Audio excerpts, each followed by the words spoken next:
I have to say, this postseason has been wildly entertaining. There have been many memorable moments, from DJ LeMahieu's home run to Jose Altuve's walk-off bomb, the Nationals eliminating the Dodgers on Howie Kendrick's grand slam, the Nationals sweeping the Cardinals in the ALCS to go to their first ever World Series, and whatever Juan Soto does during his at-bats. All great moments that have made for a memorable postseason. However, I don't think any of these moments compare to what we saw 2 years ago.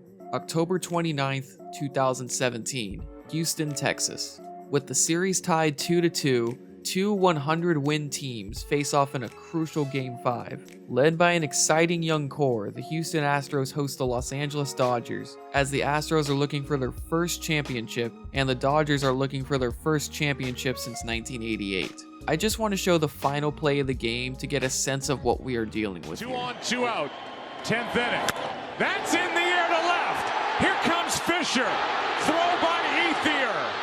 Astros win it! A walk-off win in extra innings. What's so special about that? Sure, the game was high scoring, but it's not abnormal to see a scoreline like this every once in a while. If you are thinking this right now, first off, I see you just recently got into baseball, so welcome to the sport.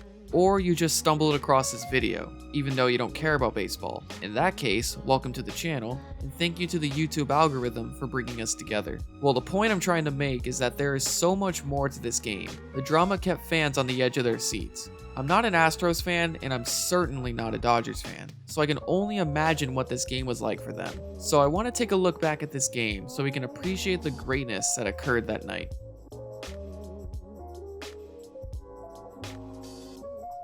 First, let's set the stage. To begin the 2017 season, both the Astros and Dodgers had similar odds of winning the World Series, with the Dodgers slightly getting the edge over the Astros.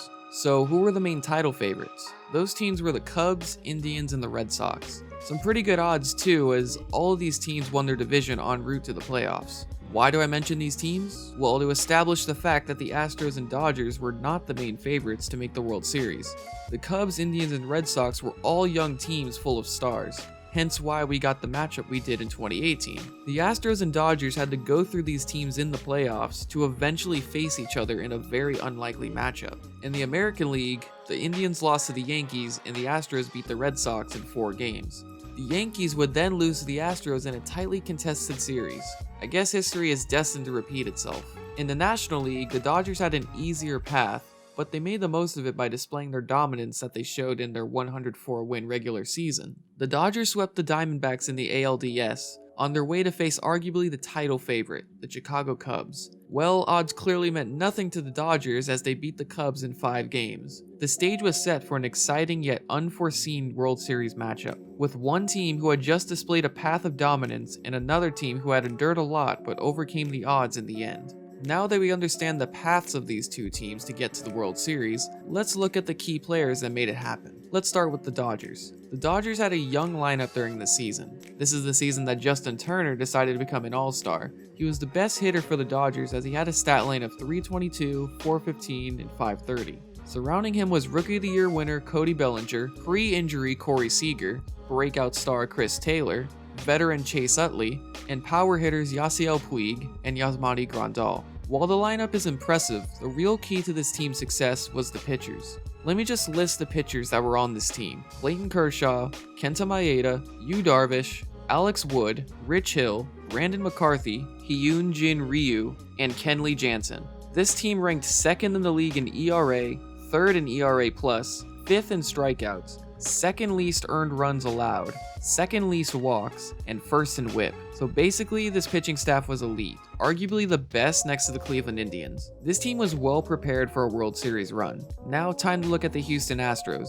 The Astros had a very good pitching staff, but not at the level they are at in 2019, or even the Dodgers at the time. The key to their success was their amazing hitting core.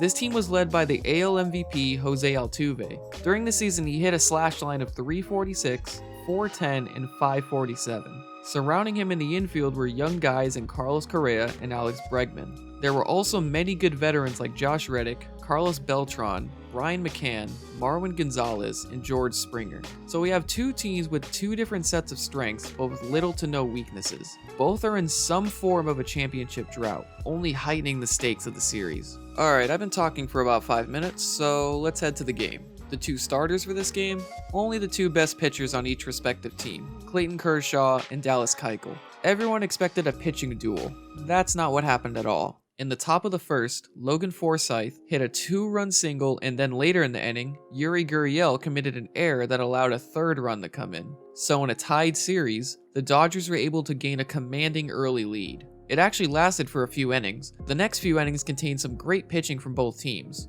While it's fun to have an offense-filled game with no pitching, I prefer a mixture of both great pitching and great hitting. Well, then the top of the 4th came, and Keuchel gave up another run, so AJ Hinch took him out of the game. Keuchel just did not look like himself during this game. In the whole of the regular season, Keuchel walked 4 batters in the first inning. In this game, he walked 2 in the first. Keuchel was clearly off, so now all that needs to happen is Kershaw, one of the best pitchers of this century, he needs to keep riding the momentum and bring the Dodgers the win. But we cannot forget, this is playoff Kershaw. Just looking at career stats, we know that we see a completely different Kershaw in the playoffs. Bottom of the 4th, Kershaw walks Springer and gives up a single to Jose Altuve.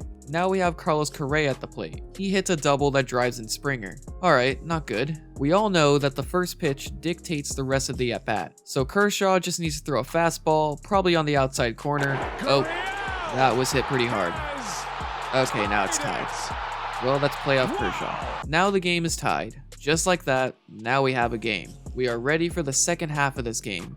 At least we thought we were. Top of the 5th inning, new pitcher for the Astros. Star of the Matrix himself, Collin McHugh. He pitched in one other game that postseason, 4 shutout innings against the Yankees. So McHugh should be a good long relief option. First batter, walk. Second batter, walk. Alright, not good so far. McHugh regroups and strikes out Enrique Hernandez.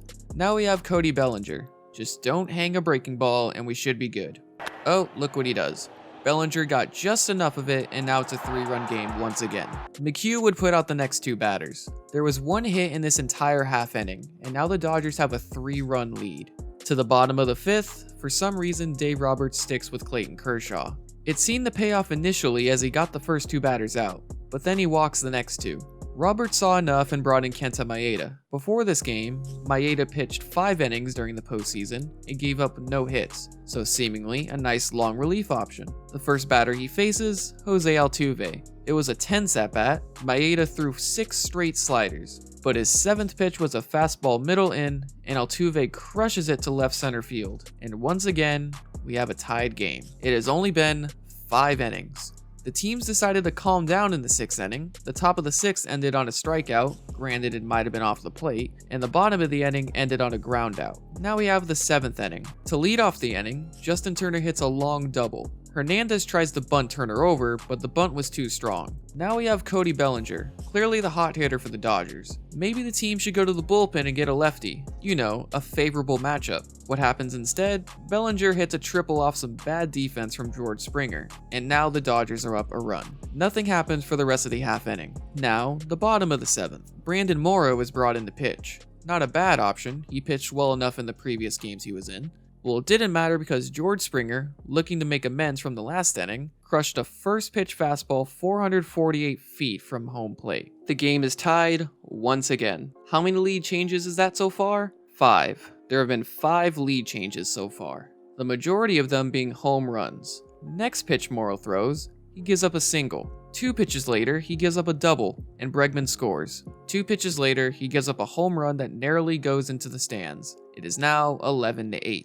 Dave Roberts finally takes out Morrow, who did not register a single out. Tony Cingrani then comes in and gets 3 straight outs. That leads us to the top of the 8th. Barnes strikes out on a questionable strike call. Jock Peterson then narrowly misses a home run. AJ Hinch makes the right decision and brings in Will Harris. However, sometimes the right decision can still backfire on you. Corey Seager hits a double that tightens the lead, 11-9. However, the Astros are able to escape the inning with the tying run in scoring position.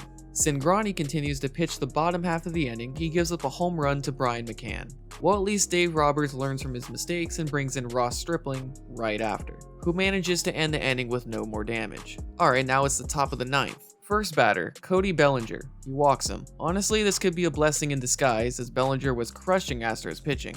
Then he strikes out the next batter. Alright, now just a ground ball should do it. Puig has been cold all game, really the whole series. 1-2 count, and Puig manages to pull a changeup just over the big left field wall to bring the lead to just 1. Honestly, I don't know how Puig was able to pull this for a home run. I can't put too much blame on the pitcher. Oh, well, I can definitely blame him for that.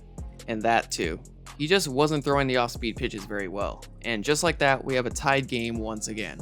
Bottom of the 9th, we know the Astros have a knack for walk-off hits. Well, the Dodgers try to counter that with one of the best closers in the game, Kenley Jansen. He gets the first 2 outs in only 4 pitches. Then Gurriel comes to the plate and narrowly misses a home run because of the high walls. But now the Astros have someone in scoring position. Unfortunately, Josh Reddick flies out and now we have to go to extra innings. The game has been going on for over 4 hours and now we have extra innings. I'm cool with it. Top of the 10th, Joe Musgrove comes in and Justin Turner lines out to left on the first pitch. Then Andre Ethier singles on an open infield. Now comes in Cody Bellinger, who hits a deep fly ball to right center, but it was not far enough. The half inning then ends on a ground ball to the shortstop. Bottom of the 10th, Kenley Jansen stays in the game. Very rarely does he stay in longer than 1 inning. He gets the first 2 outs of the inning, but we don't care about that. Brian McCann comes up and on a 2-2 count, he ropes a fly ball that looked very good off the bat, but was too far foul. This might have shaken up Jansen because on the very next pitch, he hits McCann, and now there's a runner on base. Next guy up, George Springer. Jansen walks him. Jansen was in a groove, and now he might be out of it. Then rookie Alex Bregman comes to the plate, young guy on the biggest stage, and then this happens. 10th inning. That's in the air to left. Here comes Fisher. Throw by Ethier.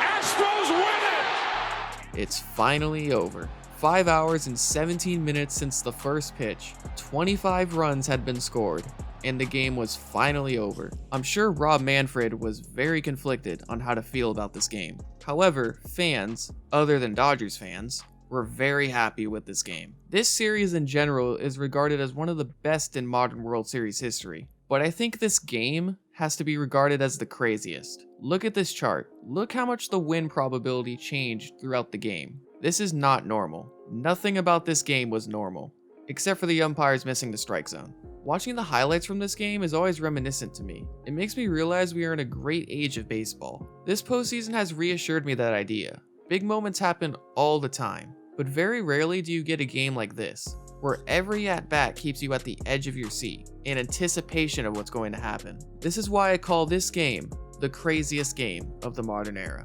Thanks for watching.